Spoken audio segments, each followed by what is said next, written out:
Hey guys, Michael Nifty over 50 coming to you from the garage.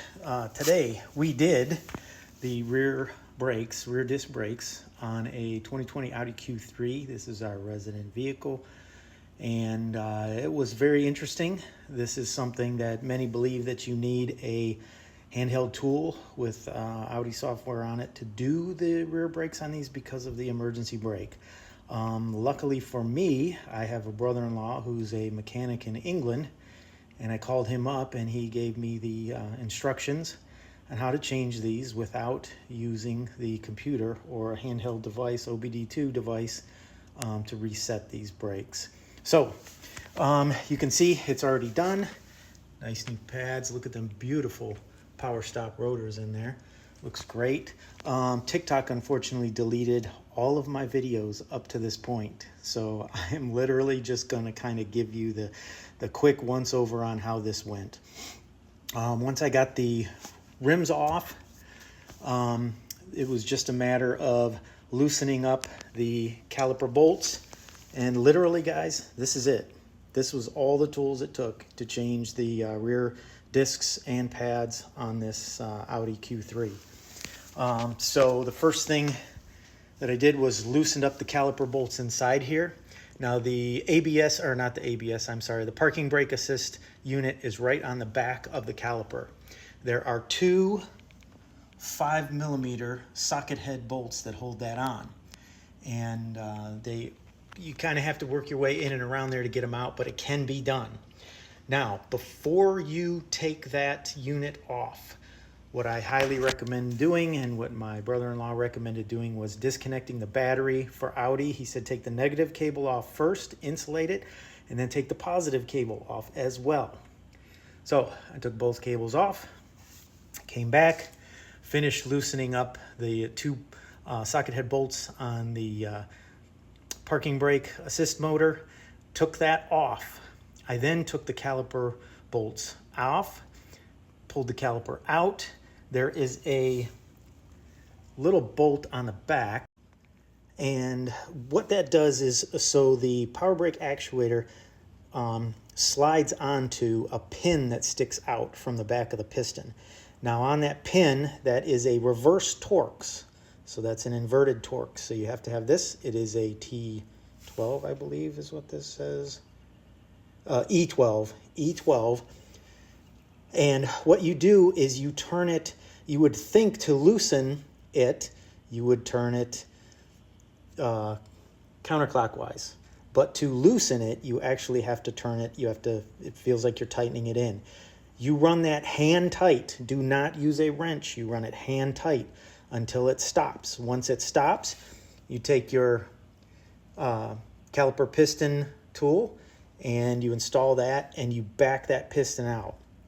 You got to back it out all the way to the stop, because you're not going to get your new pads on unless you do. Before you back that off, loosen the cap on the master cylinder. You loosen the cap. When you do all four brakes, you are going to get some brake fluid is going to come out of that. Make sure you have some rags and also a catch can underneath the car, because you are going to be forcing a lot of fluid back out when you put new rotors and pads on. So once we get that piston compressed, then we cleaned up our caliper bracket. You can change the rotor out with this bracket on. You do not need to take the caliper bracket off to change the rotor.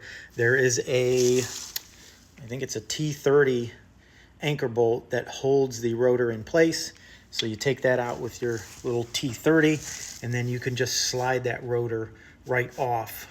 You kind of angle it out to get it out. You put your new one in, you put your anchor bolt back in. Then I cleaned up. I always like to clean these up a little bit. I hit them with a wire brush. The pads, the spots where the pads slide back and forth, you put a little bit of brake lube on there. I lubed up the caliper pistons before I put those back in. Put it all back together, and the last thing I did was I put the parking brake assist unit back on. Okay, and I highly urge you to clean, at least wire brush off those little 5mm socket head bolts that go in there. They get pretty corroded because it's a piece of plastic going into a piece of aluminum with a steel bolt, and so you get a lot of corrosion on there. Once I got that all back together, there is a procedure for setting this parking brake. And the procedure, as it was explained to me, and I will give it to you specifically, what you want to do is you're going to put the cap back on the master cylinder. You're going to connect the battery back up. The dashboard is going to go haywire. You're going to press the brake pedal in multiple times until you feel it pressure up. Once you've got it pressured up, hold it, start the vehicle. When the vehicle starts, it is going to give you every code. It's going to flash every code in the book. Everything is going to come up. Okay? At that point, the vehicle is running. You're in park. You're going to pump the brakes up again with the vehicle on. Okay? You're going to let off the brake.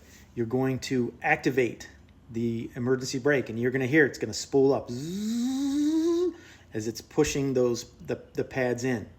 You activate it, you deactivate it, you reactivate it again, and you deactivate it. That's the learning procedure for that if you do not have the computer or if you don't have a source to power it out and power it back up.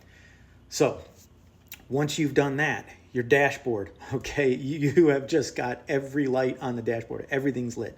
Tire pressure monitor, ABS, park assist, everything comes up.